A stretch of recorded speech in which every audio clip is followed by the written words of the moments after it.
be questions and answers. So we can open up the floor for questions and answers. First, let me offer my Dandavat Pranam to all the devotees here. Vancha Kalpatarubhyascha Kripa Sindhuvevacha Patitanam Pavanebhyo Vaishnavebhyo Namo Namaha. Guruve Gauru Chanjaya Radhikaya Tadaliye Krishnaya Krishna Bhaktaya Tadbhaktaya Namo Namaha. Jaya Shri Krishna Chaitanya Prabhu Nityananda Shri Advaita Gadadhara Shivasari Gaura Bhaktavinda Hare Krishna Krishna Krishna Hare Hare Hare Rama Rama Rama Hare Hare. So it's always important to create an auspicious atmosphere. Therefore, Stav and Stuti, even though I had done the full Stav and Stuti because we were running some behind, it's still very important to do some Stav and Stuti in the company of the Vaishnavas, because it's like a collective prayer to our Guru Parampara to bless the atmosphere in which we're trying to do seva to Shri Guru Gauranga. So I had already mentioned that today was questions and answers. So if anybody has any particular question, we can raise it.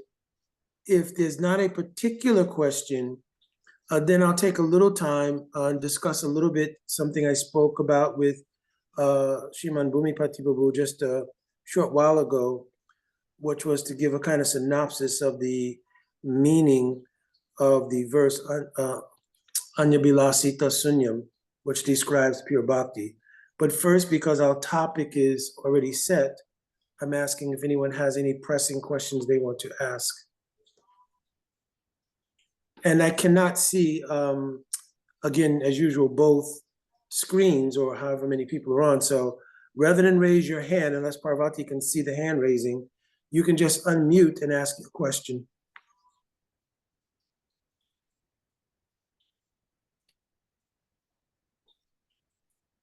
All right, if nobody has a question to begin with, then we'll go ahead and describe what Bhumipati Babu and myself were talking about. Many times we hear in one of the most quoted verses in our Srila Prabhupada's writings and in the writings of our Srila Gurudev and most of our contemporary acharyas, and certainly by our Purva acharyas. The word Purva means our previous acharyas, starting with Srila Rupa Goswami Pad. He wrote a definition of what is pure bhakti. He did not originate the definition of pure bhakti. He elucidated it, clarified it, crystallized it. But even in Srimad Bhagavatam, it is written, Savai pumsam paro dharmo, yato bhakti roksaje, o hoitaki apratyata, yenatma suprasiddhati. So pure bhakti is described in this verse because it mentions ahoitaki apratyata means unmotivated and uninterrupted pure devotion to Bhagavan. Yato bhakti roksaje.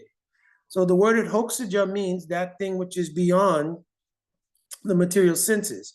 So it indicates the transcendental nature of the relationship between the jiva and Bhagavan. So it's not a material relationship, but it's a transcendental relationship, which is a hoitaki. It doesn't have a cause, right? It should be generated from love. Because anything that's a hoitaki, having no cause, means also has no motivation and no self-interest. Therefore, it is a hoitaki. It's without, hetu means cause. Hoitaki means without any cause, without any self-interest, without any motive. So that only can happen when there's love. So hoitaki apratyata means unmotivated and uninterrupted. So it should not vacillate between self-interest and serving Bhagavan, right? Like just like there's some religious expressions which try to make an actual combination of those two things. Well, go ahead and get your self-interest fulfilled because God is the only one who can fulfill it. So you have the idea of giving great devotion and love to God, but so he can fulfill my desires, right? And generally when we think of God in those terms, we tend also to leave out the feminine aspect of God because generally, just in an ontological way, the nature of the relationship of provider and provided is Prakriti and Purusha, or masculine and feminine in an ontological sense. not in a material sense. In a material sense, obviously, there's no distinction like that.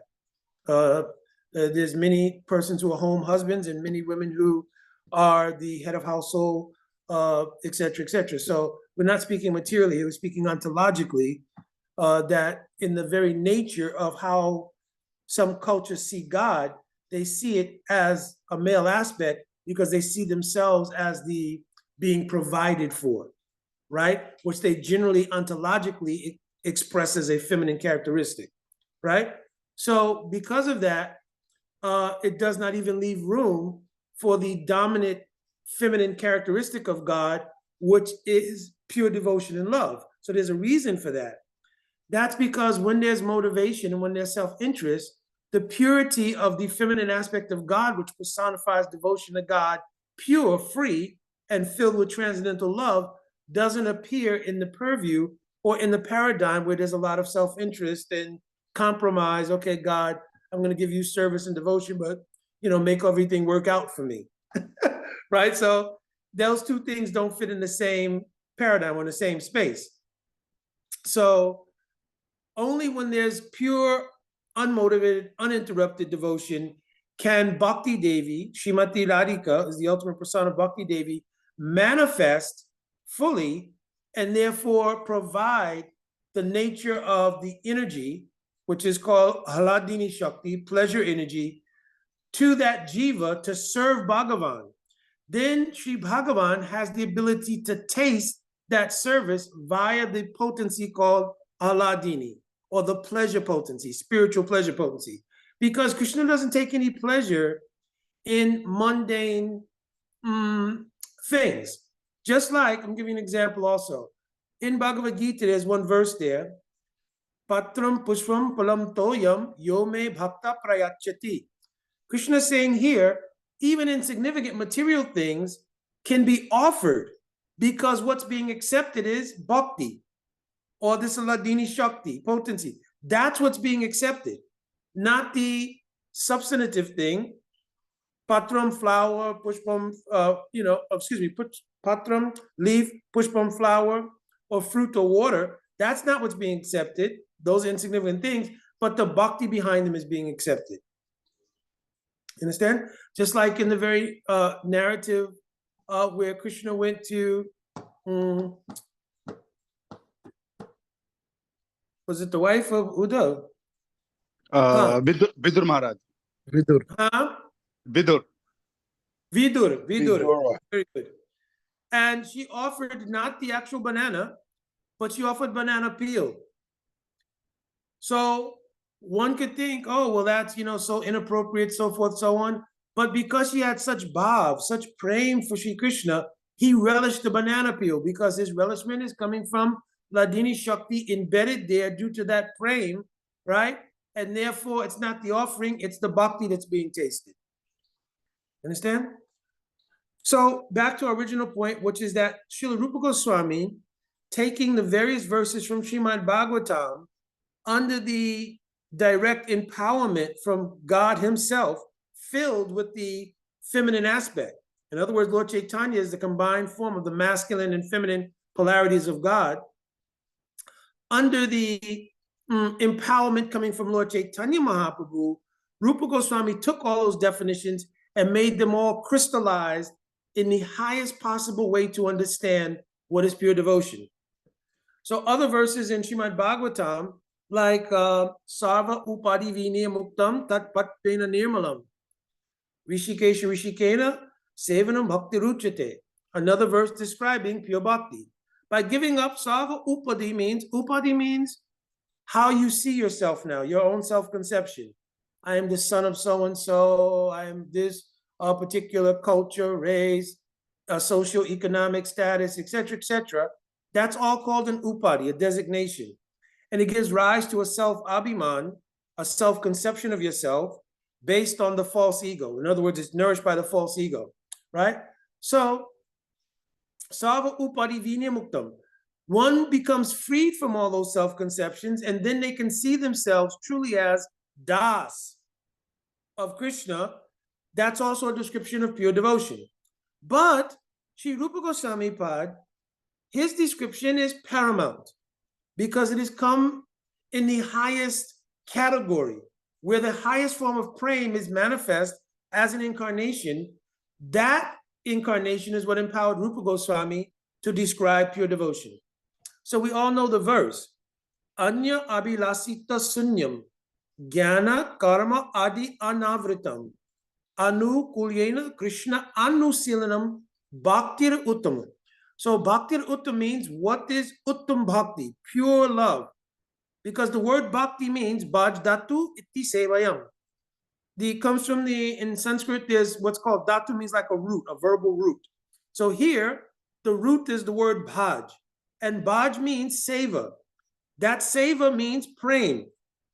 Because you cannot serve Bhagavan, as I just spoke earlier, without having this Ladini Shakti or prema potency there. Because he's not pleased, affected, or interested in anything else.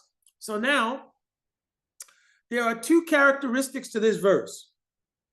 Anybody want to name those two characteristics? Just unmute. If we have a class, somebody can defer. Two characteristics to the verse about pure bhakti? Yes, there's two qualities. One is external, one is internal. What's the name of them? We just went over that in Bhakti Rasamrita Sindhu. Bhumi said we do it today. The intrinsic and extrinsic qualities. Intrinsic and extrinsic. In Sanskrit, it means the Swarup Lakshan. The Swarup Lakshan. Yes. I think the Swarup Lakshan is the second verse. Is the second part of the verse. Second part of the verse, first right. Part of the verse is to touch the Lakshan.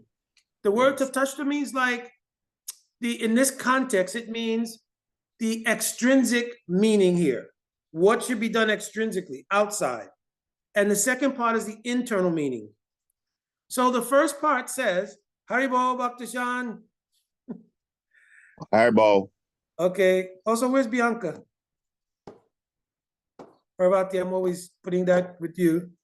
Yeah, right. All right. She's here. Anyway, okay. And Virginia Nandan and Ganga? They're here. Okay. All right. Sadhana Siddha Prabhu, I think, is also here. Haribol Prabhu. Haribol Shrikant Prabhu. Can I just make a comment, if it's okay? Sure. So the word tathastha, the word tata, actually in Hindi or in Sanskrit, it means the bank where river and the ground meet. So actually, that's also a very beautiful definition. It's external, but external, which is at the bank, or that's my understanding, which is intersecting with spiritual. Yes. Contextually here, the context here, though, is extrinsic and intrinsic. Tatashta, you're correct, means like in relation to the jiva, for instance.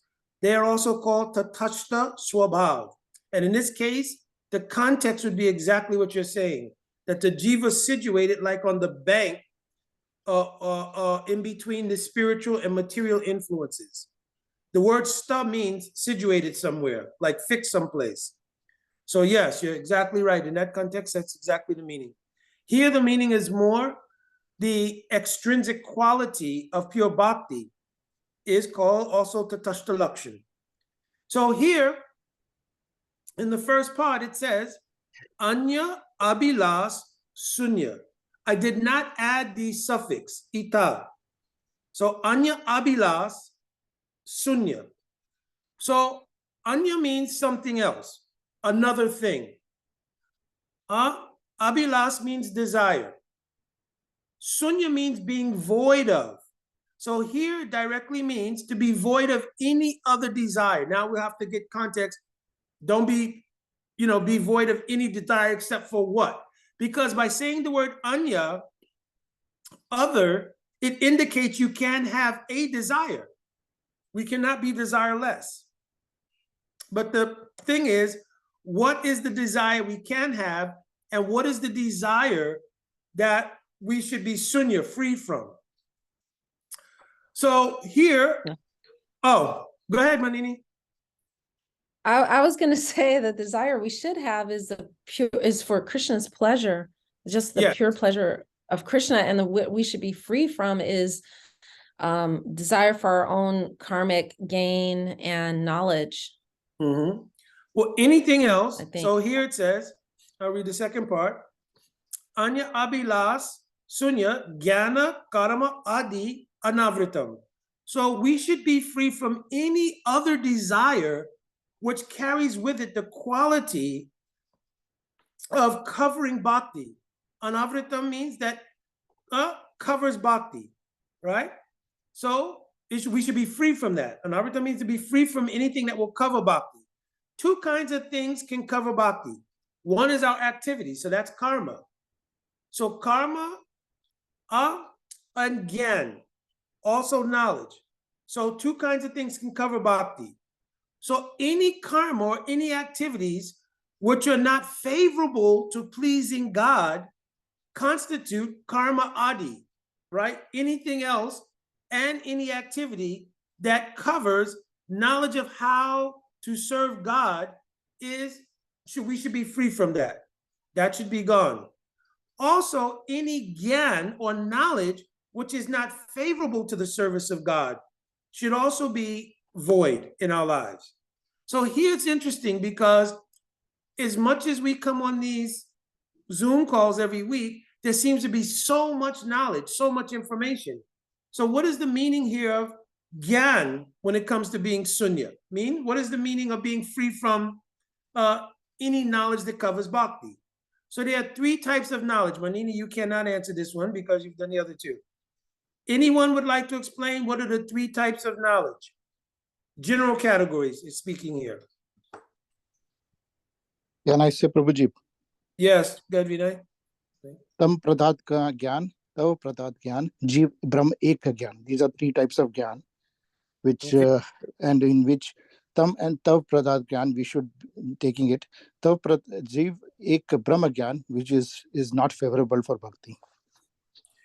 I'll repeat it, Sean. I saw your face. So, Tvam Parata Gyan, Tat Parata Gyan, and Jiva Aikya Brahma Gyan. So the word Tat means God. It's a reference to God. So Tat Parata Gyan means a Parartha, first of all, is a realization. Really, that's what it means. Parartha are things that have a value progressively towards a realization. So Tat Parartha Gyan means knowledge about who is God. That is favorable to bhakti or not? Just nod your head. Yes. Tvam Paratta Gyan means yourself.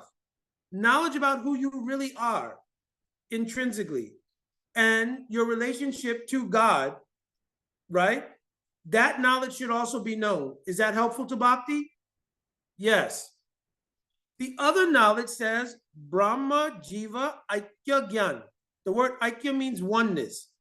That knowledge, which seeks to bring Brahman, means the energy of God, and the Jiva into a category of oneness without distinction, is unhelpful to bhakti because it does not distinguish the position and the unique features of Bhagavan's personality. You understand? Therefore, it doesn't allow a relationship of love, right? Because we can have admiration, useful exuberance, and so many other things you can acknowledge about impersonal things. So to use that thing, I'm very happy to use it. To use that thing, I'm very excited to use it. But we never see a situation where a person falls in love, right, actually, with your car, your vacuum cleaner, etc., etc. Now, some people under extreme bewilderment, right, may personify those things to some degree, but it almost requires that. If you look at it, you'll see people who really get involved. I'm coming, Boomy, in a second. They really get so deeply involved in their car, right? What do they end up doing? Naming the car. This is Lucille, or this is this, or whatever, right? Because really, the nature of love is a personal reality. It's not an impersonal thing.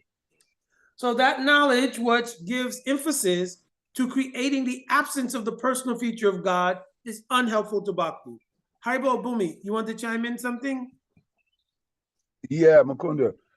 In the chat, Anuradha put down those three things, but I also want to let the devotees know the book Bhakti Rasamrita Sindhu Bindu. All of this is there. Yes. So you should make a point to try to get you a copy of Bhakti Rasamrita Sindhu Bindu. Srila Gurudev translated Srila Vishwanath Chakravarti Thakur. And if not, you can go online and you can download it. Yeah, you can actually go on Pure Bhakti. Pure Bhakti, you can download it free. Yeah. And all of these things are there. Mhm. And it's really helpful because you could follow along with what he's talking about and get an idea. And then that idea will formulate and it'll grow. Mhm. And you'll also, which is Bhumipati is making a very important point, you'll always have that reference. So to have the book, download other, you'll always have that reference. So another feature which we did not describe in the first verse that I'm coming back to now is it says Anya Abilasita Sunyam. What does this suffix ita, some say sita, but the actual suffix is ita. What does this suffix mean?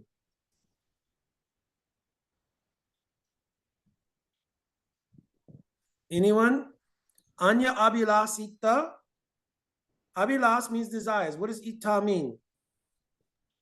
Desire for the bhakti, like it's ita means if you say do no desire, Prabhuji, then it is not possible. We have to, like in karma also we are doing, like breathing is also a karma.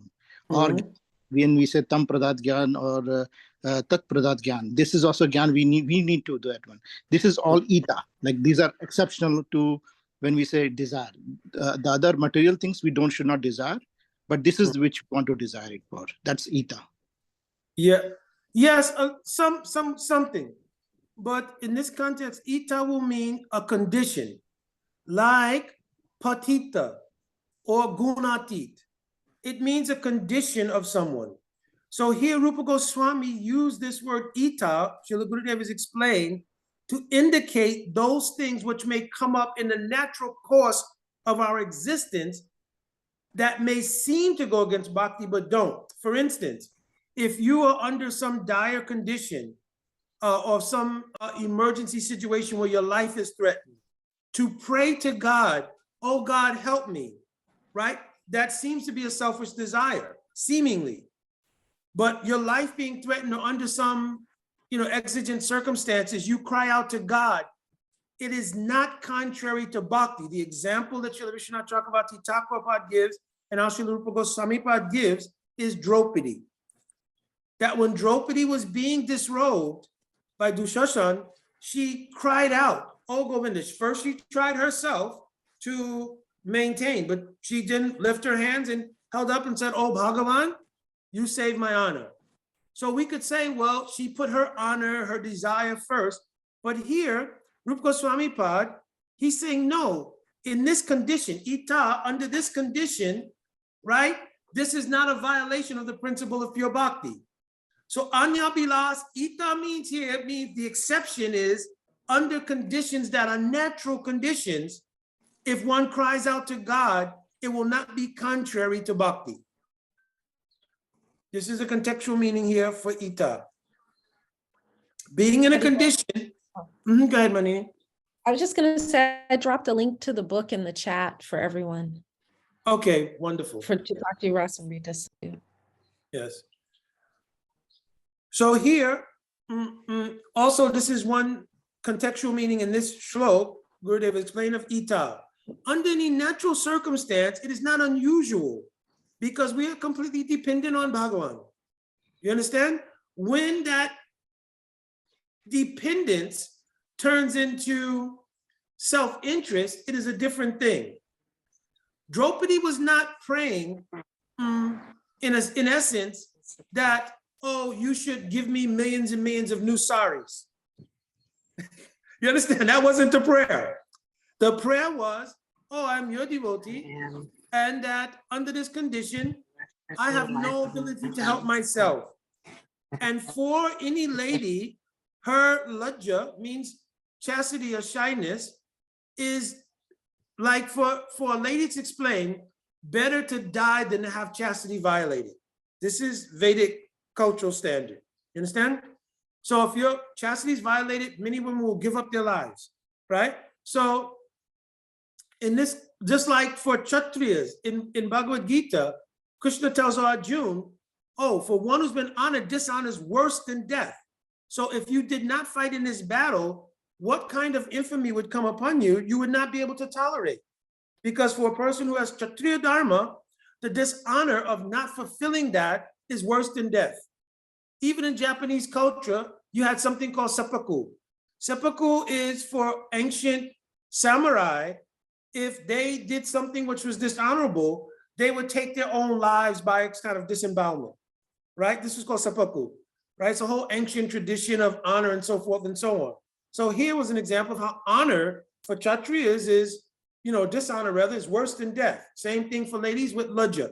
So Draupadi did not pray for really self-interest, but really to save her life, because this is the nature. If she had been disrobed in that assembly, perhaps she would have given up her life to have been in a situation like that. Therefore, it was not inconsistent with pure bhakti to have that kind of desire. This is the meaning here of ita. So anya abhilasita sunyam, jnana karmadi anavatam. So the whole tatastha lakshan means do not have any other desire that doesn't arise from natural course, like I just explained, right? Or any kind of activity or gyan or knowledge which seeks to cover bhakti. All of that should be given up. Manini, you have your hand raised? Yeah, I was just gonna say or ask really, Mukunda, because I feel like we hear this verse and we know, and we might, even if we aspire to that, it's not like we can automatically be like Draupadi. But what does strike me about the Draupadi example is that she was very Sharanagat, very surrendered. And that is something that we can cultivate ourselves, right? Like the Sharanagati aspect, to surrender, even if we can't like fully divest ourselves of like the desire for knowledge or for karmic benefit or whatever. I'm asking. It will come in incremental stages. The influence, when we talk about bhajana kriya, the word kriya here means the action or activity. So the action or activity of bhakti is that in incremental stages, beginning in Shraddha, Anupayani Varajam, Bhakti Unmukhi Chittavritti Vishesh. Starting from Shraddha, it begins to push influence on the chitta of the jiva. That influence coming from Bhakti Shakti begins to eradicate those things which are anarthas, which we spoke about last week, in incremental stages, right? And as it pushes away on those anarthas, gradually it becomes easier for the nature of the soul to fulfill its expression of desire to serve and to love, starts to become clearer and clearer, easier and easier, etc., etc. In Madhurya Kandamini Grantha of Srila Vishwanath Chakravarti Thakur, he breaks down how these incremental eradications go on. Ek Deshavartini, Bahudeshvartini, right? Then in Bhav it becomes complete. In Prem it is Adyantik, it's complete, like this, right? So that's why Rupa Goswami also said, Uttanishya Dharyat, patience is needed, because there will be the unfolding portion which we'll have to go through. So the Swarup Lakshan is the second line. Anukulyena Krishna Anusilanam Bhaktir Uttama. So here, Anukulyena Krishna Anusilanam, all endeavors. Sil Dhatu means endeavors, actions, right? And there's Chaituru Bhava, we'll get to that. But all endeavors should be for Krishna's Kalyan. Why didn't it say Krishna Sukha Anusilanam? Everything only for Krishna's happiness. Why does it say Anukulyena Krishna Anusilanam? Here Anukulyena means Krishna's Kalyan, means Krishna's happiness. Not happiness, but Krishna's welfare. Why does it say like that? Why didn't it just say do everything for Krishna's happiness? Manini, you've got a lot. Let me see if one person, who's the Ishopanishad? Why does it say for Krishna's Kalyan, for Krishna's welfare? Why doesn't it say just for his happiness? I saw her hand up. I can't see now. Didi, are you answering? Is it, did you have to unmute? Jai Prabhu, Hare Krishna. there you are. Sorry about that. Yes. I had to get to it. Dandavat pranams. Mhm. I had a question too, Prabhu. So, but why does it say that we are not doing it for Krishna? Is that the question? No. The question was, in the verse it says, Anukulyena Krishna Anusilanam. So Anukul means favorable, right? What is favorable, but it means for Krishna's, Gurudev often says, was Kalyan means for his welfare, like for happiness will be included there, but it doesn't prominently say for Krishna's happiness. And so I'm asking the question, why doesn't it say for his happiness? Please tell me, Prabhu, I don't know. All right, let's give to Srikant and then Vinay Prabhu a chance. Srikant? Haribol Prabhu, I remember you actually mentioning that in one of the classes, which is, I forget the name of the person, but someone challenged Krishna for wrestling. And I mean, Krishna defeated, actually killed in Kamsa's field. Krishna got pleasure, he got happiness, but he didn't do it in the mood for welfare for Krishna. So the word welfare or happiness is actually very broad. So this is more doing activities for the welfare for Krishna. Very good, very good. Vinay Prabhu? It's Krishna Kamidasi, yeah. Haribol Prabhuji, Srikant Krishna Prabhu Kamidasi. already, Yes. yeah, Dandavat Pranam Prabhuji. So Srikant Prabhu already addressed what I was going to say. So it was Chanur and Mushtik actually who wanted to, or who actually wrestled with Krishna, but they did not have a benefit in mind while wrestling. Actually, they wanted to kill. So that would give happiness to Krishna, but that was not for his benefit or like favorable for Krishna or his bhakti. Yes. Does anybody know what these things are called?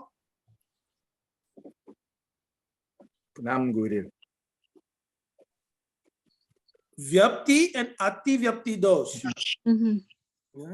So dosh means a fault. So Rupa Goswami Pad here mentions there could be two kinds of fault. Vyapti dosh and Ati Vyapti dosh. A Vyapti dosh and Ati Vyapti dosh. Ati means excessive. So it means the overextension of what we would consider bhakti. So Srikant Prabhu and Krishna Kamini Didi made very important point. If you took happiness as the main word here, then Krishna was happy while he was wrestling with Charan and Mustika, Toshal, etc. But because their intention under the influence of Kamsa was to kill Krishna, it was pratikul. Pratikul means it was not favorable. It was not anu, it was just the opposite of anu, it was pratikul. So they want to kill Krishna. So though Krishna's Atma Ramata, and he tasted some, you can't say Veer Ras here also. This is a very important thing because like when he fought with Jai and Vijay in 3 different incarnations, he actually tasted Veer Ras. I'm not quoting all verses Jiva Goswami Pad has written. But here, Krishna's tasting his own Atma Ramata. It is not Rasa because Rasa requires a Vishaya and Ashraya Alamban of the Ras. So fighting with Charan and Mustika is not Ras. So he was not tasting Veer Ras here. He was tasting his own Atma Ramata. You understand? Krishna's always happy. Anything he does, he's happy. You understand? So he derived happiness there, but it was not rasa. You understand? Because there was no reciprocation because they have pratikul bhav. So this would be called an ati vyapti dosh, means an overextension of the meaning of bhakti. So an underextension is also possible. Ma Yashoda, when she was doing Damodar Lila, she was churning to make yogurt. From that yogurt, maybe also butter. From that butter, that yogurt, everything, so many sweets, so many different preparations. But when Krishna wanted to take her breast milk, and she came and pulled on the grinding mortar and on Ma Yashoda's dress, then Ma Yashoda put the everything down and came to attend to Krishna's desire. So Krishna was extremely happy. He was taking mother's breast milk, and Mother Yashoda also was extremely blissful in that mood of Vatsalya Prem. One unique feature actually of Vatsalya Prem is breast milk flows unlimitedly. So while she's taking Krishna's breast milk, this could go on just like Ras Leela went for one night of Brahma. Ma Yashoda, under the influence of Vatsalya Prem, she could also feed for one night of Brahma, no problem. And Krishna also can drink for one night of Brahma, also no problem, unlimitedly. But Ma Yashoda saw that the milk was boiling over. At that time, she thought, for Krishna's kalyan, his welfare, this milk will provide so many nutritious, delicious preparations. It is better that I tend to this milk. Also, our acharyas mentioned the milk also became very despondent, right? That what will happen? Looking at Krishna and Ma Yashoda, I could not find any room for seva. So what is the use? So I should give up my life by jumping in the fire. All these little nuances are also there. But then Maya Shoda immediately took Krishna and put him on the ground. So Srila Gurudev has mentioned many points here. One, when Krishna was taking the breast of Putana, Putana had the strength of 10,000 elephants. But when Putana tried to put Krishna on the ground, no way. He held on very tightly. Because Vishnu Shakti was also present there to execute the desire to take the life of Putana. You understand? Krishna was not the one holding Putana so tightly. Krishna only was enjoying his own happiness. You understand? So, and fulfilling the desire of the daughter of Bali. Many backstories are there. We can't go backstory every single thing. Anyway, so here though, Krishna easily was put down to the side by Maya Yashoda while she went to tend to the other things she was doing. Immediately, Krishna became completely unhappy, began crying profusely. So now we could say, well, how is that bhakti if Krishna is not happy? So Krishna Kamini Didi and Srikant Prabhu's point was excellent. That happiness is a very broad subject. And in the context of bhakti, it was not the best word to use. But Krishna's kalyan, what is anukul, what is favorable for Krishna's greater outcome related to love, is the absolute best standard of bhakti. Yeah. Mukunda. Yes. The Gurudev writes, it's ativyapti and avyapti dos. Ativyapti, overextension. And avyapti means under, yeah. Yes. So here you have an overextension, underextension of what is the meaning of bhakti. So now we can see the excellence in Rupa Goswami Pad's definition. Right? Another thing that Gurudev used to mention in the definition in Srimad Bhagavatam, the last line says, Yain Atma Suprasiddhati. So Sutta Goswami Pad, Shukdev Goswami Pad, right? They had different intention here, but from a generic look, a neutral look at that, Suprasiddhati means everyone can find their greatest happiness by the practice of unalloyed bhakti. Yain Atma Suprasiddhati, because the question that generated that was from these sages at Namashananya was, listen, there's so many different types of dharma. Tell us one dharma that will satisfy everyone here. How many different types of adhikar were present at Namashananya? You had sadhus who were completely rasi. So they told, what is this verse? Shinvatam rasa jnanam swadu swadu pade pade. They said, oh, speak rasa tattva for us, right? But also speak in such a way that that person who was Brahmavadi, this person here who's in this kind of adhikar, because many people were gathered there, many sages of different categories. So speak in such a way, everyone will be benefited. So Sutta Goswami Pada answered, yea, not masud, all of you will be benefited. But according your adhikar, according your realization. But Rupa Goswami Pada is very clear here. Anukulena Krishna Anusilanam, not taking into account anything to do with your own happiness. But rather he's saying everyone has to come to the platform of only considering Krishna's happiness, like gopis, right? Atma Sukha Dukhi Gopyo na kareli vichar. The gopis don't take, vichara means consideration or contemplation. Atma Sukha Dukhi, they have no consideration of their own happiness or distress. This is the whole meaning of the last verse of Gopi Geet. Yatesu jatta chalanam buranam staneshu. This is called the Vasikrita verse. They completely demonstrated in that verse, they have so much love for Krishna, right? In such high category. Because in that verse, one feature of what is called Ruda Mahabhav is present there. In Ruda Mahabhav, one feature is called Kina Suke Kina Api Suke Atri Sankaya. Yes. Here it's saying Kina means distress.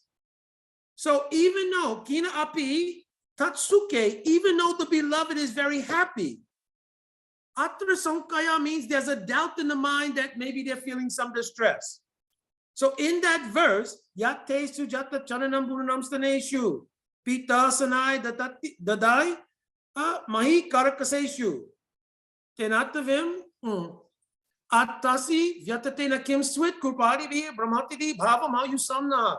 In this shlok, he's saying that, oh Krishna, we're thinking that though you came to this forest with the intention to place your very soft lotus feet on our hearts, we think now perhaps our hearts have become so hard because by searching for you, you're going from one forest to another.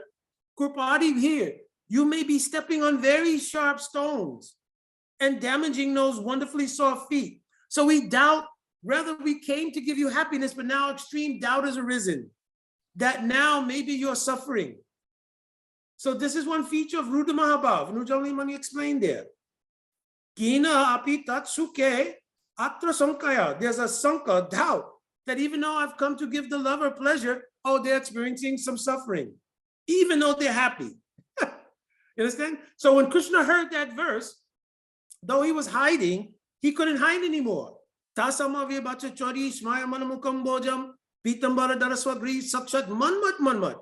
Krishna not only reappeared before them, but sakshat manmat manmat means the nature of their prema had risen to such a level due to the influence of Anurag.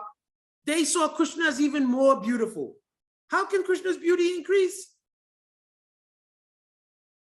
In Bhagavatam it's described, he's Lavanya Saram. Lavanya Saram means the essence of beauty. How can you go beyond being the very essence of the thing itself? But this is the wonderful feature of Anurag Prem. Saranu Anubhava Kuryan Nava Navam Priyam, that it makes the lover appear even newer and newer. So his beauty also increasing. You understand? So this here is the meaning when there's no self-interest whatsoever. Everything is only for Krishna's kalyan. And it is anukul, only for Krishna's pleasure. That gives rise to endeavors, right? Silanam means endeavors. Anusilanam means the endeavor should be continuous. Anu has three meanings here. It should be continuous. It should be anugatya, under guidance. And anu also means anutva. It means with great humility. Therefore, Mahaprabhu told in third shloka of Shishastakam, Trenarapi Sunichena. In great humility, one should also follow under anugatya guidance, and also one should continuously follow without break. And then seal all endeavors, the endeavors of two types, not only physical, but there should be physical endeavor, and also bhavarup means endeavors of the heart. Just like somebody may be very expert, they've never missed a Mangalarti, never missed chanting their prescribed number of rounds.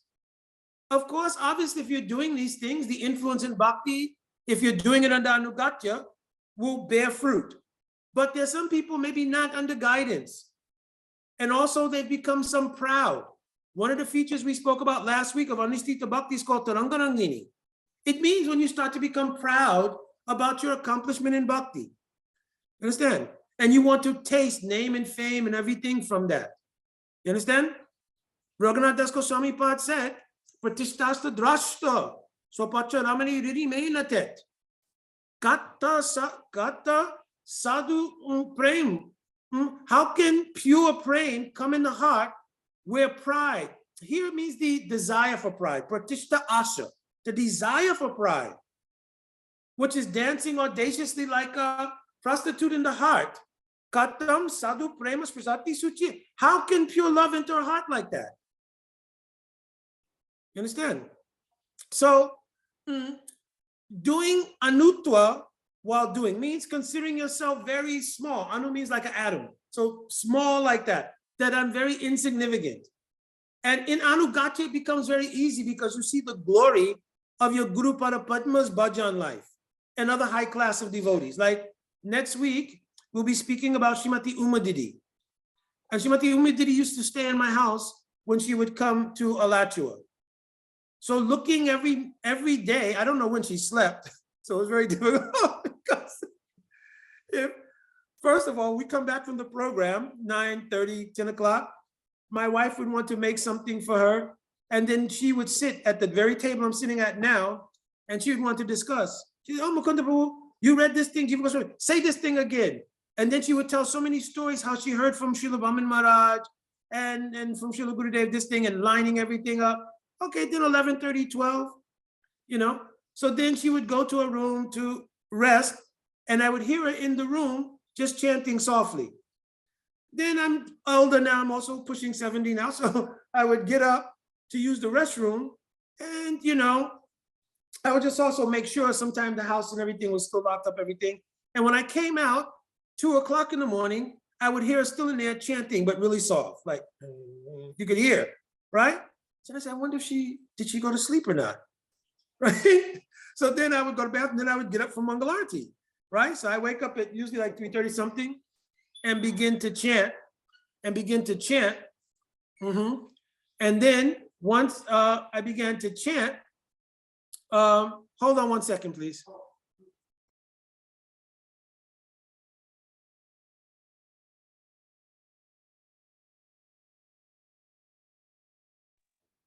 Hi, Bo, forgive me. I have one very nice devotee. He's helping me so much.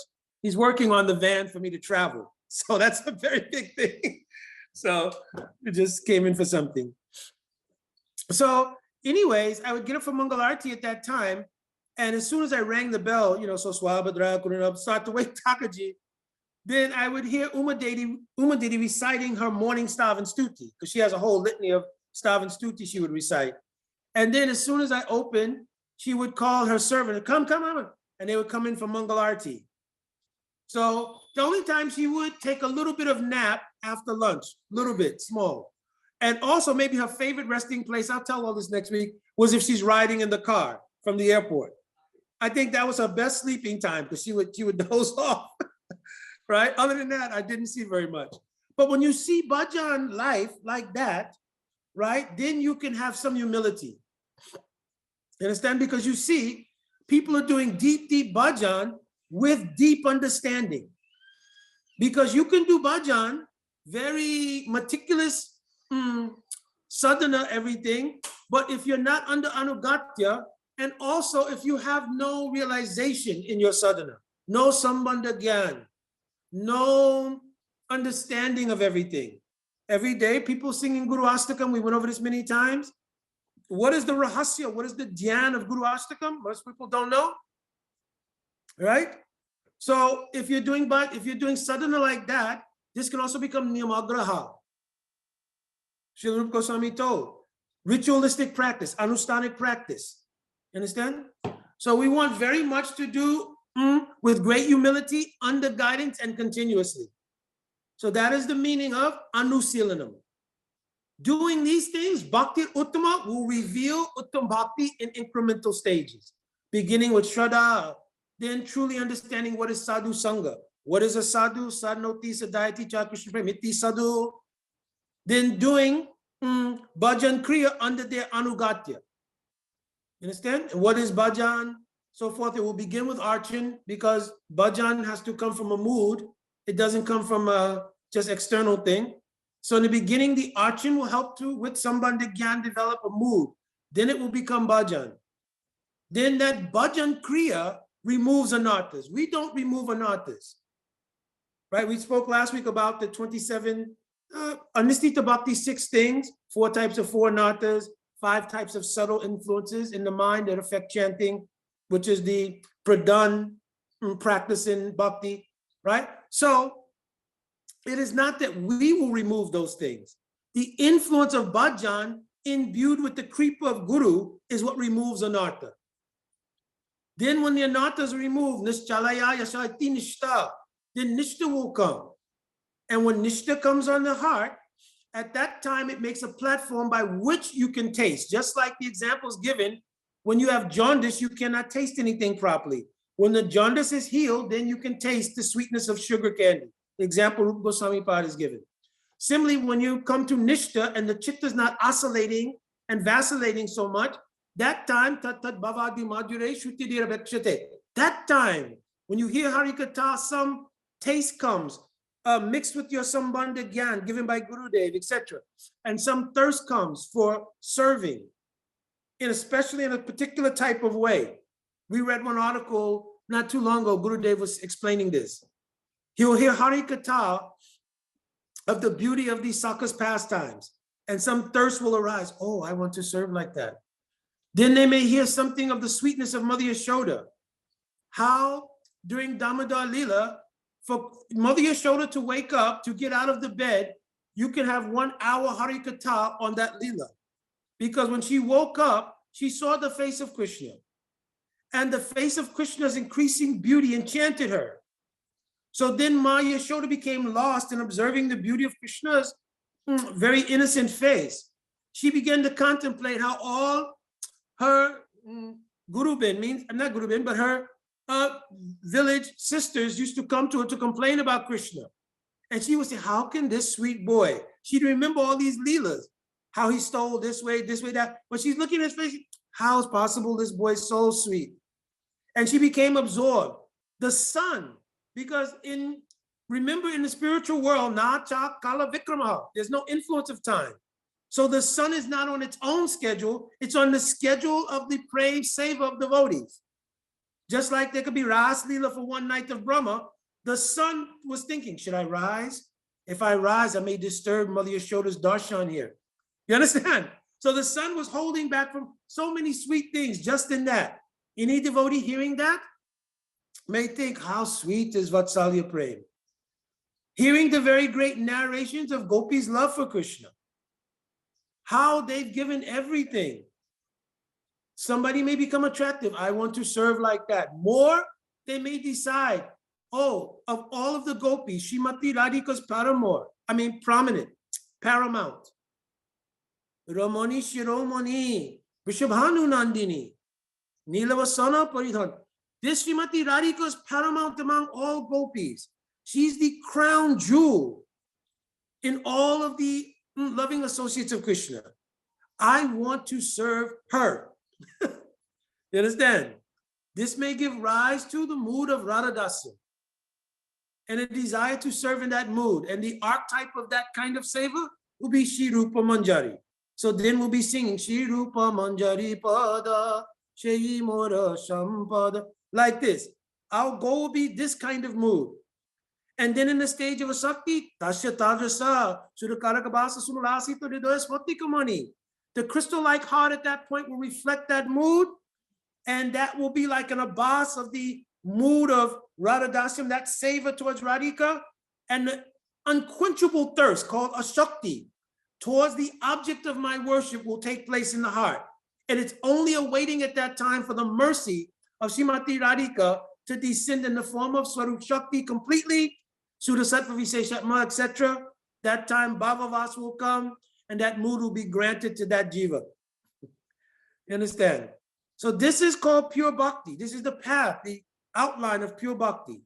And we should try to imbibe this as our template, and that way we can see clearly where we're going, how we're going, etc., and help others as well. So anyway, let's open for questions and everything here, because I'll have to try to end a little bit on time.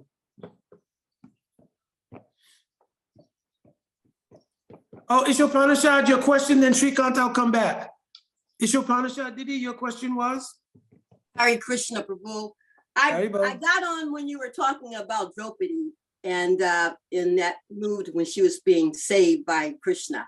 Mm-hmm. And you made me think about how in our lives, you know, we're not pure devotees, but when we're in the mood or when something happens to us and we want to be, you know, saved, you know, I mean, from an accident or something dire straits, like, you know, we can die from it. The first thing we do is we reach out and we pray to God. We say, oh God, you know, what's the difference, you know, from Draupadi and us having that same experience, you know? Well, in this case, that's why I explained the verse, Anya Abhilasita. This ita, sita or ita means that under natural conditions of threat of life, etc., it is not contrary to pure bhakti to call out to God at that time. It is not considered in the category of a personal desire, because existence of any species of life is an organic part or intrinsic part of their reality. If you try to put your finger on an ant, it will run for its life. And for all we know, it may be speaking in ant language. Oh, Bhagavan saved me. We don't know. I don't speak ant. But the point being here, that we see this in every experience of life organically, intrinsically. So it's not unusual or uncommon. And because we are by nature part and parcel of Bhagavan, Jiva Goswami Pad in Paramatma Sandarbha, the last line when he describes the nature of the Atma, he describes 21 qualities. The last thing is Paramamaika Seshitva. So there's many things embedded here. First of all, we are the, Sesh means like the remainder or the last indivisible particle of something, right? It's called the Sesh of that thing.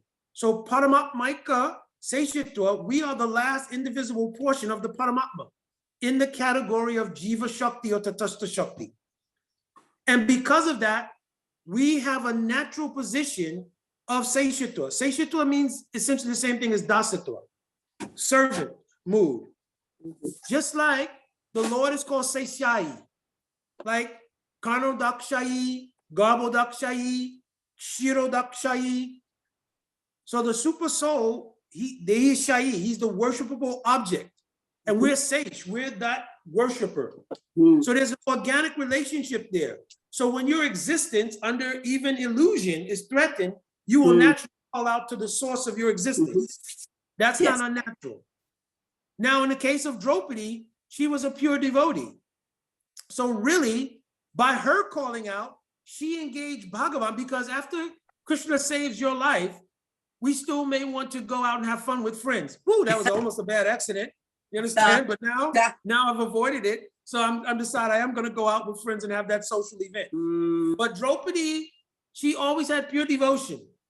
So when she called out to Krishna, it's embedded historically in Krishna's Leela. How many souls called out to God to save their lives? But nobody's documented it in any itihas like Mahabharata.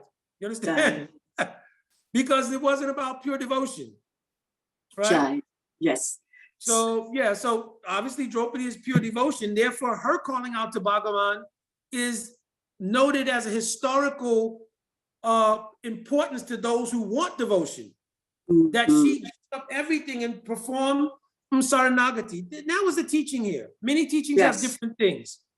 So the teaching of Draupadi was Saranagati in part. Yes. Just like with Parashuram also. Some people, when they read the story of Parashuram, that Jadmanagni asked his 3 sons, "Oh, you should chop off the head of your mother, my wife." It sounds so crazy. What kind of craziness is that? Right? But from a scriptural point of view, what is called upakya. Upakya means a teaching, right? When you look at the teaching, it's very deep. Because the teaching was also about surrender. You understand? And Parashuram surrendered, and therefore, because their father's like Guru, right? So because he surrendered completely, and in I think it's in Chaitanya Charitamrita, there's one quote there. Madhya Leela, chapter 15, I think it's text. I just got through reading it. When you mentioned that, I said, oh, wow. Now I have a better understanding of what you're talking about. When one has a guru, it's stated there,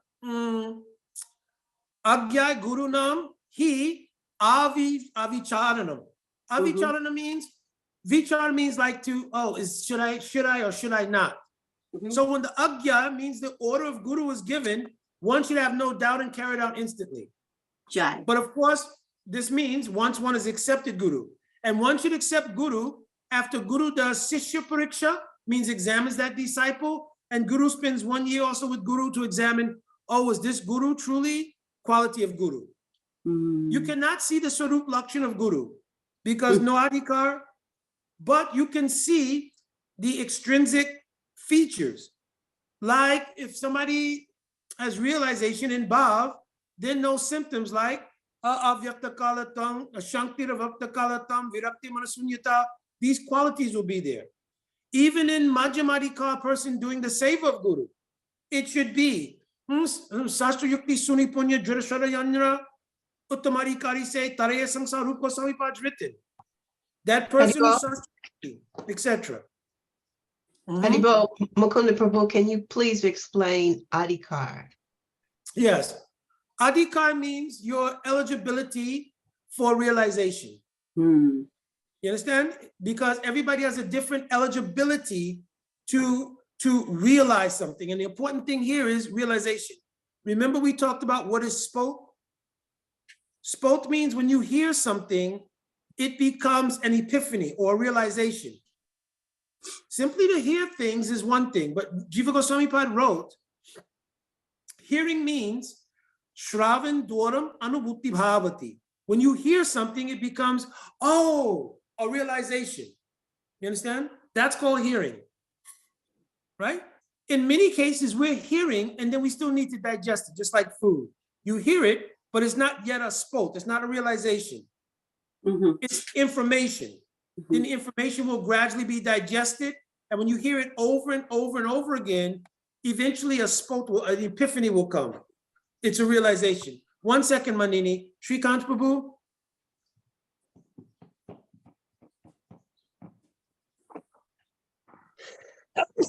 Bol Prabhu, first of all, thank you for the comment about Anya Bilashi Itam. I had a confusion in my mind for a long time, what I should ask versus what I shouldn't whenever I'm praying. So your Draupadi's example, I mean, it was an aha moment. It was my own sport moment. So thank you. Yes, yes. For all of us, aha moment. Like I said, there's a difference between begging Krishna, oh, Krishna, save my life. And then Krishna does everything to save your life. And then say, okay, I'm better now. So now I will go ahead and enjoy. Yeah. No, I was always conflicted. So thank you for that clarification. But my question is on the Anukulne Krishna Sulyanam. I have a theoretical understanding that all our endeavors is for Krishna's welfare, but our mind is very tricky. We dovetail our own individual happiness under the pretext of serving Krishna. So I need your own understanding. For example, I might say, I need a big car because I want to serve Krishna, or I need a big house because I want a temple. But I am actually doing it for my own internal gratification, even though I'm camouflaging it or hiding it. So any thoughts, comments? So yes. So Bhumi just mentioned is that would be if you're motivated by your own endeavors mixed with bhakti. It is called arop siddhi. Arop means to mix something, to assign bhakti to some of your own desire. But also I mentioned when I spoke about anukulyena, I mentioned anu has 3 meanings. The first and important meaning is anugatya. When we're doing bhakti under anugatya, that will be the guide rails to not allow us to deviate into our own desire and mix that with bhakti. Because Sri Guru will say, no need. No need so big house, just do basic thing, keep body and soul together and do bhajan. Or Gurudev may say, yes, make very big house. I want that so many people will come regularly to hear Hari Katha here. So if we dovetail to the Anugatya, following of Sri Guru, that is our guideline, how to do what in relation to bhakti. And then having the Anutva means the humility, or what my Guru Pada Padma is told, that thing I'll follow. And not to, there's 6 kinds of unqualified disciple. One is called Kimikaki, means, oh, but maybe Guru made a mistake, but why like that? You understand? So if we surrender to Guru and take their advice, then we'll be closely on the rails, the 2 tracks to guide our train towards bhakti very securely. And that idea may be slipping into my own desire, so maybe not happening. And also as we become more mature, also will not happen. Because the taste in bhakti will be so inspiring, you don't want to fall off into one side or another into self-desire. And where it does happen, the internal mechanism of Gurudev will rectify. Because Gurudev, even when they enter samadhi, doesn't mean they're gone. It means their access is now only available in bhajan sadhan, deep bhajan sadhan. Like Gopal Guru Goswami, Dhyana Chandra, when Gopal Guru Goswami entered samadhi, he had some complication, but he was able to again connect with his guru because he heard, your Gurudev's only there in Vrindavan. So he went. And also in the case of Ramanuja Acharya and Yadunandanacharya. Not Yadunandanacharya, I'm drawing a blank. Yes, Yadunandanacharya. Yes? Was it Yamunacharya? Yamunacharya, sorry, yes. I know I was drawing blank. Right, he Haribol, communicated Mukunda even. Prabhu. Go ahead, Didi. Haribol, Prabhu. You did explain, you gave us the definition of adhikar, but the challenge is, you I don't know if people understood it in context when you first mentioned it. So I'm wondering if you could go a little bit more deeper into that understanding and just realizing that so many devotees don't have these conceptions. They don't have these understandings after, 20 years, 30 years, 40 years. So if you could really elucidate about adhikar. So it's two words, adhikar. Kara means to do something. But to do something, you need, adi here in this context means the intrinsic qualities to perform that thing. You understand? Kara means to do something. Like if you want to do the work of a doctor, there has to be an adhikar. So here the kara part is doing medical work. In this case, the adi, or the intrinsic quality that allows you to do that, is a background in education in medicine. You understand? If somebody comes in and says, yeah, you're supposed to have open heart surgery today. So I figured I would get here early because I know you want to get out of hospital pretty quickly. Yeah, I'm in my first year of medical school, but I'm going to be a surgeon. So I'll go ahead and do it because I do know biology basically and so forth. I really did well in high school in that. We probably would not be comfortable, right? Because the kara part may be there. You'll have the instruments to do it. You'll have the gurney, you'll have all the things, tubes, everything. But the adi part, the intrinsic qualifications to do it is not present in that first year medical student. You understand? My Like wife they is- might have a hankar, but not adhikar. yes, and that's a big issue. But my wife just gave very excellent things. She mentioned eligibility is the common translation of adhikar. Eligibility means the born privilege according to your realization to do a certain thing. Like in Bhajan Rahasya, Srila Bhaktivinoda Thakur is warned. Adhikar na labhyate srideha bhave. Right? Janma vipariyo shaktir bhave. If you don't have proper adhikar to deal with certain levels of bhakti, it will be, viparya means it'll cause confusion. You understand? It'll cause confusion. And therefore, this is what leads to prakrita sahajavad, other kinds of misconceptions in bhakti, aparads, right? All kinds of things. So adhikar in the spiritual context is that adi, a central ability, which will be based on realization, not knowledge only. Because you could know something, but it doesn't translate into a realization yet. And also, we can't dismiss that. Somebody can know something, and that's a good thing. Other than that, why are we bothering to speak every week, explaining different kinds of words, knowledge, different things, right? It's not that everybody at one time is going, okay, oh, yes.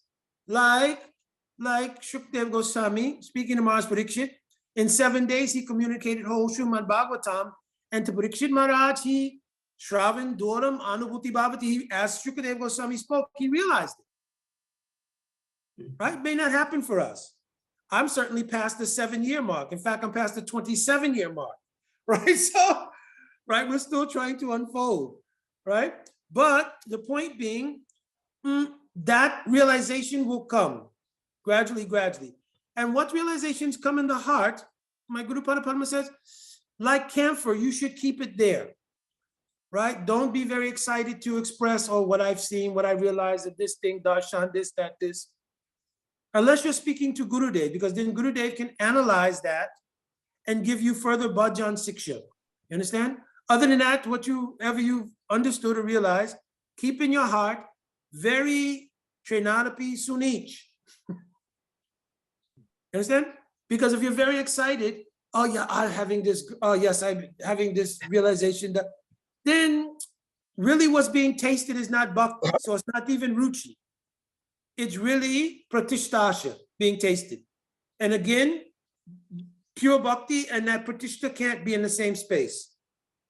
Understand? Bhumiji? Yeah. So a couple things.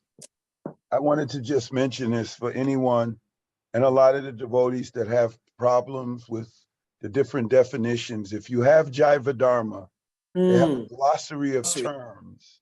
And in the glossary of terms, exactly what Mohini mentioned, adhikar, eligibility or authority by conduct and temperament to perform a particular kind of work. Yes. So this is what I wanted to mention about that. Then when you talked about Jamadagni, the father of Parshuram, yes, there was a whole story behind it. Yes. Because he followed the order of his guru, his father, and he cut off his mother's head. And someone will say, well, wow, that's pretty, you know, how could he do like that? But his father was so powerful. He gave him the mercy. He was able to bring his mother back and he never realized it. So this is why the most important thing is to have a Sadguru instead of a Sadguru.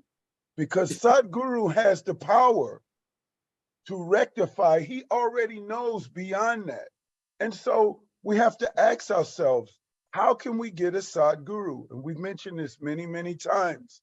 Adi Leela, chapter 1, text 98, 99, and 100. By the mercy of these two lords, Lord Chaitanya and Lord Nityananda, dissipate the darkness in the heart and give us the association of the two types of Bhagavats, the person Bhagavat and the book Bhagavat.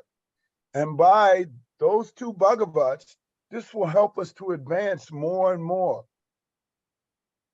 We have to take deeply, deeply into consideration whatever faults, whatever anarthas, just be sincere.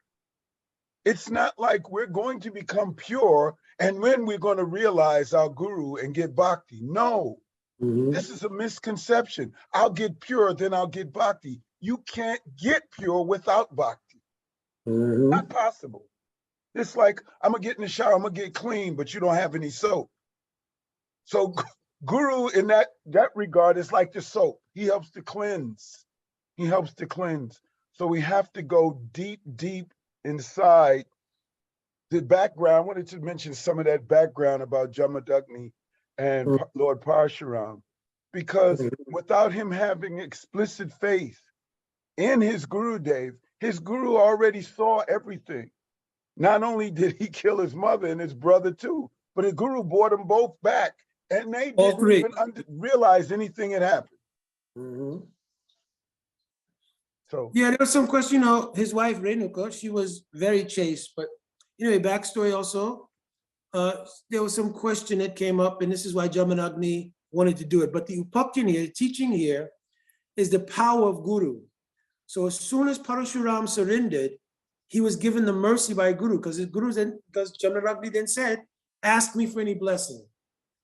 And his blessing was, please bring back my three brothers and my mother. So immediately he did it. You understand? And then, of course, later on, other pastimes take place. I think it was also the appearance of Parashuram just yesterday or today. Right? Yesterday. Yes. Yesterday, yes. Ramachandra spoke about that at the program yesterday. Oh, very nice. Very nice. Yeah. Very nice. How he got the name Parashuram, everything, very nice. Powerful. Yes. Any last questions or comments? Anuradha Didi? Ram Gopal was first. Oh, really? Oh, I can't see that hand. All right, Ram, then Anuradha Didi. Yes, Haribo. There's this stanza, Tasi Puja, that goes Seva Adhikaro DK. Now I know what it means, but I always wondered for years, why would a pure devotee still say Seva Adhikaro DK Koro Nija Dasi? But I know how I feel when I say it. I know how it makes me feel, but I can't really understand how someone that actually is on purified. It was purified. It was on the topmost level. Is still saying Seva Adi Karotike Koronija Dasi. Can you please explain that to me? Yeah, because any Vaishnav who has reached the perfection, always one Sanchari Bhav may be prominent while they're doing their Sadak Lila or Acharya Lila. It is called Dainya Bhav. And that means humility. So Rupa Goswami Pad has mentioned, when a person becomes perfect, in this world, they'll perform their service in two ways, Seva Sadika Rupena, Siddha Rupena Chatri, right? So in their Sadik Rup, they see themselves as being very fallen, so forth, so on. Like, Amara Jivan Sadapaperata Nahiko Punyaralesh, Bhaktivinoda Thakur is praying, oh, I am so sinful. I have no pious activity at all in my life. Same Bhaktivinoda Thakur in another bhajan, Jamuna Punile Kadamba Konane Kiherinu Sakiyat. Oh, I've just seen Saki, what I saw in the Jamuna. He's having darshan of Radha Krishna Lila. So this is Seva Sadika Rupena. You understand? In his Siddha Rup, one thing he's expressing. In his Sadik Rup, expressing great humility. For us, then, the whole Tulsi prayer that we sing, right? So he's praying, please give me adhikar of seva under the guidance of Lalita Visakha. You understand? So in other words, part of that prayer in a deeper sense is praying for Manjari Bhav, right? Because in the prayer, I have a desire. Okay, what's your desire? Because you're praying to Vrinda Devi, who arranges the conjugal pastimes of Radha Krishna. So I have a desire. What's your desire? Morae Abilas, Vilas Kunjidiovash. Can I please be situated where I can serve Radha Krishna in Braj? Vilas Kunjidiovash. Nayaneva, Ebo Sada, Yugla Ruparashi. I will be able to see the divine pastimes of Yugal Kishore. The deeper pastimes of Radha Krishna go on in Nikunj. When Radha and Krishna come together, there's one big place, it's called a Kunj. Inside of that, there's a called Nikunj, which is a special private place for Radha and Krishna. Radhika Sakis like Lalita Visakha, Chitra Champakalata, they don't go there. But the Manjaris like Rup Manjari, Rati Manjari, Lavanga Manjari, Vilas Manjari, they can go there and do seva. Right? So he's praying here that he wants that. Give me the adhikar of Manjari Bhav to serve under your Sakis. I don't want Saki Bhav. So this is deeper meaning of that statement.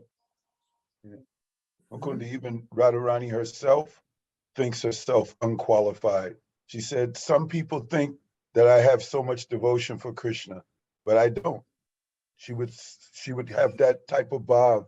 Those are like Sanchari bhavs that will come up and go back down. Even though who can serve better than Srimati Radharani? Yes. But sometimes she would think like that. And in Sadak group, it's prominent. Yes. This Mukunda Sadaka, who's reached perfection, is prominent. It's explained in Brihad Bhagavatamrita, one verse is quoted there. Paripokena Danyasya Krishna Premaja Sanvitanyate Parasparam Kaya Mikshite. That Paraspara means something that nourishes something. So as a person becomes Krishna conscious, Dainya Bhav nourishes that. In turn, becoming more Krishna conscious nourishes humility. And then he says, no, not actually just nourishes it, but Karya means becomes the cause. So the actual cause of real humility is Krishna consciousness. And it's also the thing that produces realization of Krishna. Karya Mikshite. Understand? That's why you cannot fake humility. Humility comes from spiritual advancement. It doesn't come because I read it in a book, we should be humble. Like the devotee says, anybody, we need somebody to clean the bathroom. I will clean the bathroom. How humble, just see how humble that devotee is. And then when they clean the bathroom, they made the announcement in the assembly of the devotees, and when they're cleaning, the door has to be open so you can see. Oh, look at Prabhuji, hands and knees cleaning the bathroom. Oh, yeah, because the cheating taste of Pratishta is always there. Oh, how your class was so wonderful. Your kirtan, Prabhu, I have not heard kirtan like that ever. How you dress, Thakurji, oh. And then we take that taste and we start tasting that, and immediately bhakti, which is giving taste to the heart, especially coming into ruchi, bhakti can't stay there in that place. So then the prominence of that taste of Pratishta becomes very big. And it's so subtle. That's why Raghunath Das Goswami said, Pratishta drasta. Drasta means audacious because it doesn't recognize itself. And before you know it, you're absorbed in the whole mood. Yes, I'm a great kirtaniya. I'm a great prachar giver. I'm great. Oh, how I dress Thakurji. Oh, how much service I did for Gurudev. How much money I gave. All these different things come. And bhakti becomes spoiled. Chutananda, oh wait, Chutananda Radha was first, and then I'll come. Anuradha. Yes. No, please, Chitananda Prabhu could go first. Okay, about humility, I always tell the story when in 66, it was, you don't have this problem anymore because everybody likes to do the dishes, but in 66, nobody wanted to do the dishes. So Prabhupada called us all in and he said, no one has to do the dishes every day. Everyone take one day. So slowly somebody said, I can do Saturday. And then there was a pause and someone said, I can do Tuesday. Then there was a pause. Prabhupada raised his hand, said, I will do Thursday. Yes. I also heard at that time, when devotees used to line up to take showers, there's only one bathroom.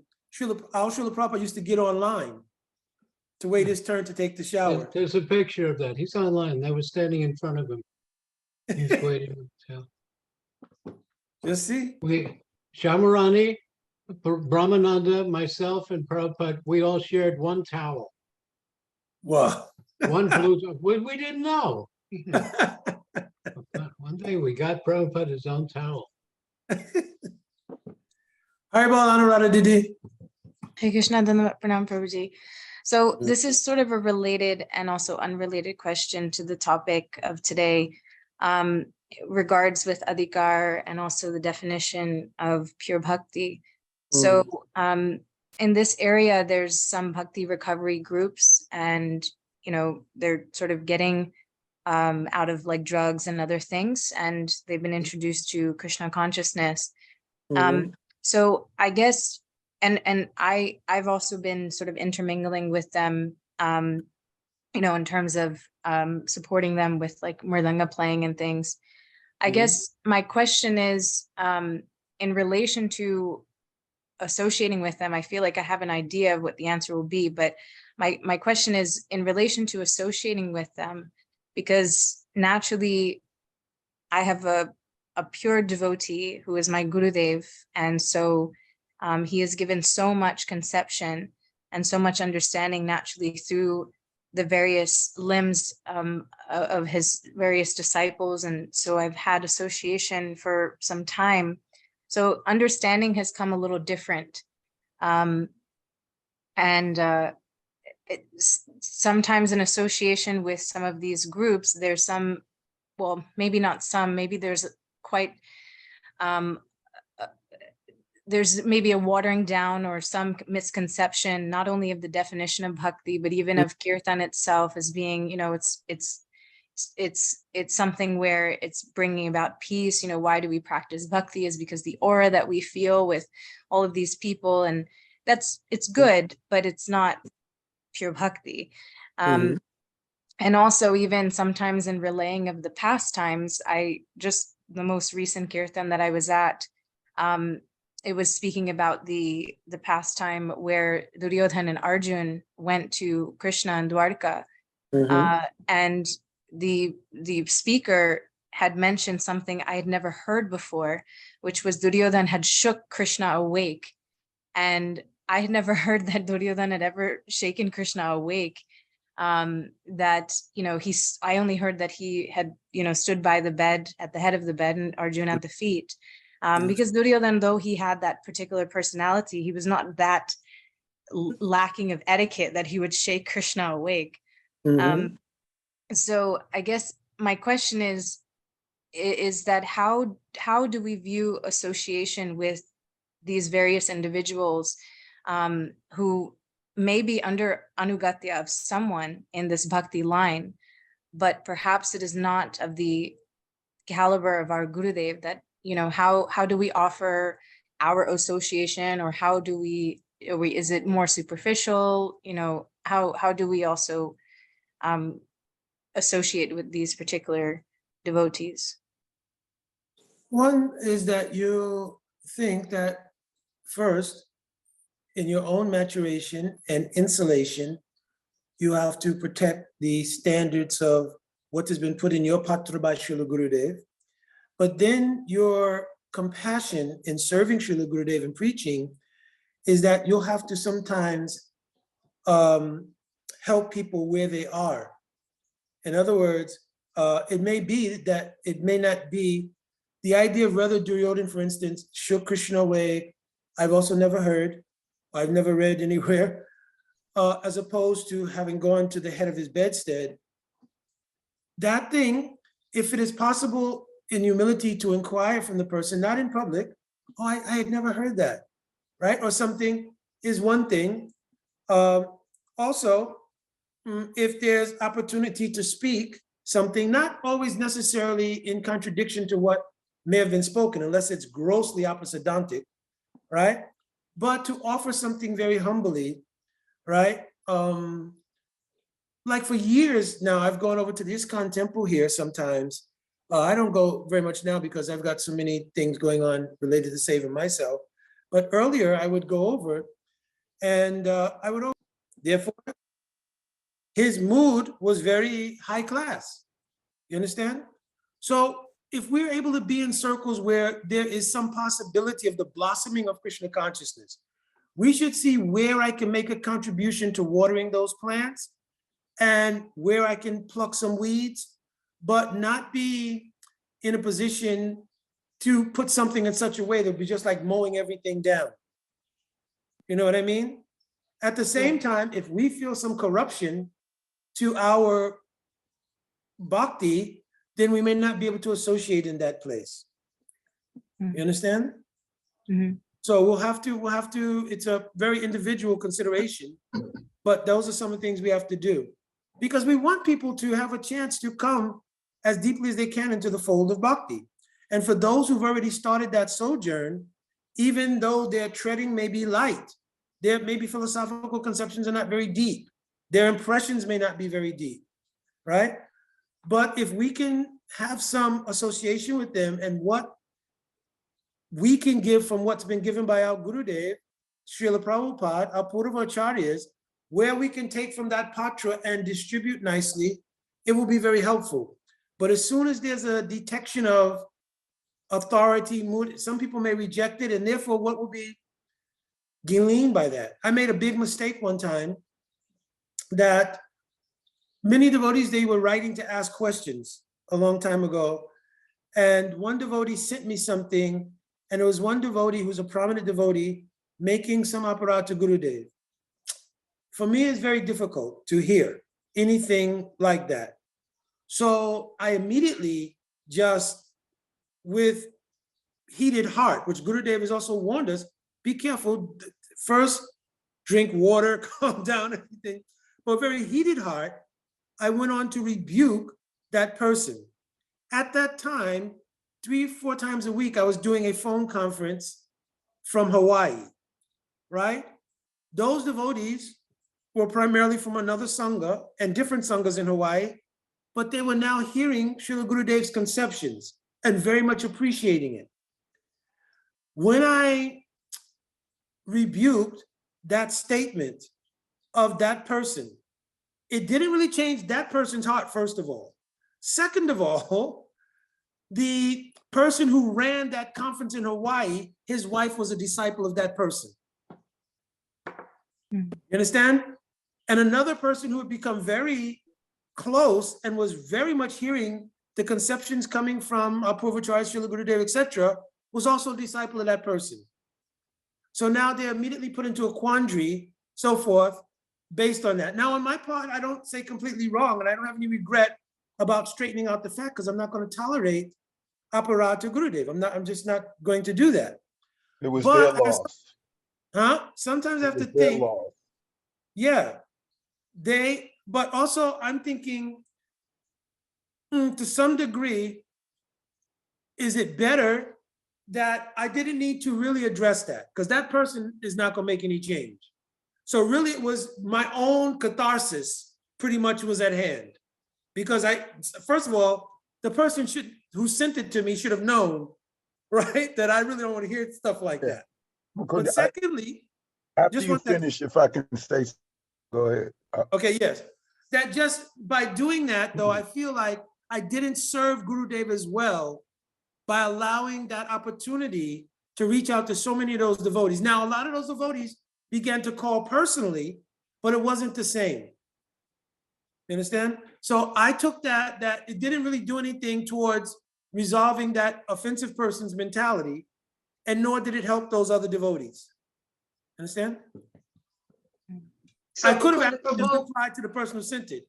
Go ahead, Bhumi. Yeah, that's what I was going to say. Would it have been better if you just talked to him directly? Exactly, Parvati. That's why I should have talked to that. Told that devotee. I know what you're talking about, Mukunda. Yes. And one of the things, and I'm going to address what Anuradha's talking about. This is in Jaiva Dharma. The last part of chapter 24 in Jaiva Dharma. Vijay asks a question. Prabhu, I can now understand that Mayavadis, Karmis, and Yogis are all offenders to Sri Nam. Since this is the case, is it proper for pure Vaishnavas to participate when many people congregate to perform Nam Kirtan? Babaji answers, it is not proper for Vaishnavas to participate in Sankirtan groups in which Nam Aparatis are prominent and the lead singer is a Nam Aparati. However, there is no fault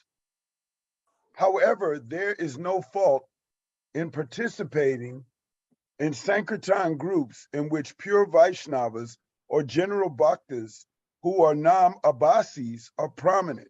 On the contrary, in such Sangha, there will be gain in the form of Ananda in Nam Sankirtan. So addressing the next point. But Haribol, can you break that down though? Because you use Abbas and Abbasis. Well, Nam Aparatis are those who make offenses to part of the 10 offenses to the holy name. Nam Abbasis is like the clearing stage. And then pure Nam is pure Harinam, or the proper conception. So if they're an Abbasi, Nam Abbasi, it's not completely a pure conception of the holy name. It's not fully pure. So Nam Abbas may be there, but if it's not aparat, and like what Anuradha was mentioning, like Mukunda said, she can talk to him and get him to vet his understanding, or where did he get that from, this particular thing. But in general, and especially, we have to analyze ourselves. If it's pulling you down and making you feel within yourself, Anuradha, that, hey, maybe this is not the kind of association I should be taking. But if you have a desire to sincerely help, then some of those people will be benefited by your presence. You have had such strong association with Gurudev and our Guru Varga, and coming together with more senior devotees like Achutananda, Mukunda Prabhu, hearing what they have to say. This can be benefit, but we should always remember, 8th chapter, Jaiva Dharma, what is Upeksha? But Mukunda, in regard to what you were saying, in 25th chapter, Jaiva Dharma, Vijaya asks another question. Prabhu, many who are Vaishnava Abbas bear the outward signs of a Vaishnava and constantly perform Nam Abbas. Even so, despite engaging in this way for a long time, they still do not receive prema, What is the reason for this? Babaji, there is one secret here. The Vaishnava Abbas Sadhaka is qualified to receive pure devotion, but he does not have pure one-pointed bhakti. It may be that he is associating with a person whom he thinks is a sadhu, but who is actually a Mayavadi and not a Sudha Bhakta. Due to this undesirable association, the sadhaka will follow the Mayavadi's Apasiddhantika instructions, and as a result, whatever bhakti abhas he had will vanish, and he will gradually fall down into the category of Vaishnava Aparadi. In that condition, it is quite difficult, indeed practically impossible, for him to succeed in his practice. Yet, if his previous Sukriti is strong, it will remove him from that bad association and place him in the association of saintly persons, and from that satsanga, he can obtain pure Vaishnavism again. Yes, yes, very good. Very good. One last thing. We were talking about Gyan, but there's also Vigyan, or realization. You can have knowledge, but when the realization comes, it becomes Vigyan. And these definitions are in Jaiva Dharma. In the glossary in Jaiva Dharma, so many of the questions I've heard asked by people, and what Parvati you had Mukunda to open up about, the definitions are in Jaiva Dharma. So people have to crack open the books. I've heard some people say sometimes, well, I don't read. Well, that's unfortunate. We can't have lack of zeal, and we can't be lazy, because our acharyas didn't write these books for nothing. Once I heard one lecture, Prabhupada he wasn't necessarily upset, but he said, I've written these books for you. For you, I've written these books. You have to read them.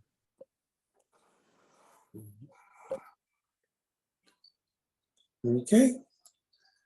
All right, any last thing? We're kind of way over the time. One thing is next week, I have to give the class at the temple, because I promised once a month at least to come to the temple. So, but the conference has gone on so nicely every week, and there's so many senior devotees coming on, and Mother Parvati's been guiding the classes so well that I don't think there should be any problem. I'll come in just give me 1 second, Ishwapanishad Didi. So I think next week we'll have to do that, because I tried to do this before in the class. It's better if we have a concentrated effort on the Zoom. And then the following week, of course, I'll be back. So in June, of course, we start for the traveling. Some of the dates have changed, because I won't go to Ellenville, unfortunately, because it's right during the Badger Festival. So I will